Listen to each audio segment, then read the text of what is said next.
In the wake of the election last year, Republicans were searching high and low for examples of voter fraud, looking for any excuse to undermine democracy, overturn the results of the election, and to keep Donald Trump in office. And one of the first stories they latched onto came out of Las Vegas.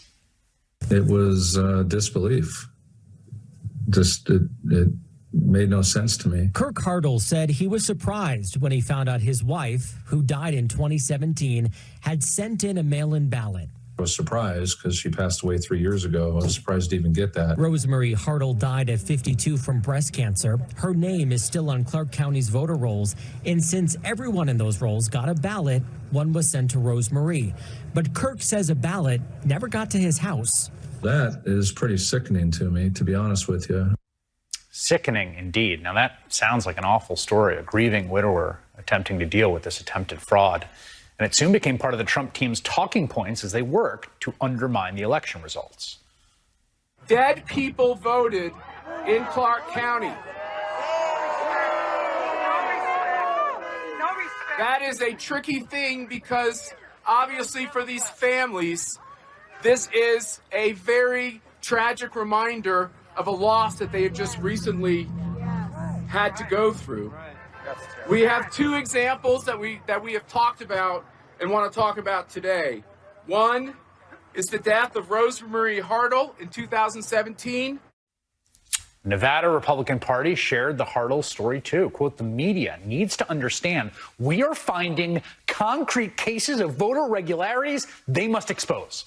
And Fox News host Tucker Carlson answered the call. According to her 2017 obituary, Rosemary Hartle was a loving, fun, sassy, and sarcastic in a fun way. Beautiful, powerful, relentless, and inspiring. Sadly, now she's gone.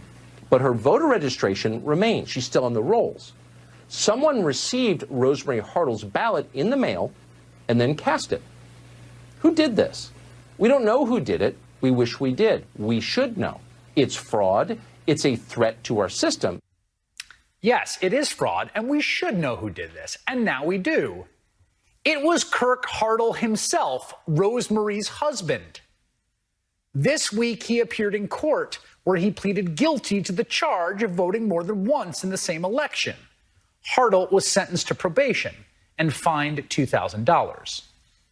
So this case of supposed voter fraud turned out to be bogus, just like pretty much every other voter fraud claim the right made. But that has not stopped them from trying to rig the game so that Democrats cannot win again. In fact, it's happening right now in Wisconsin. And we will bring you those shocking details next. All across the country, Republicans are trying to take more control over elections and working to break down some of the defenses that managed to protect us from Democratic catastrophe after the 2020 election. In Wisconsin, Republican officials led by Senator Ron Johnson are taking aim at the bipartisan State Elections Commission. According to the New York Times, they're trying to eliminate it, transferring power to Republican state lawmakers and even attempting to send several of its members to jail. Read it.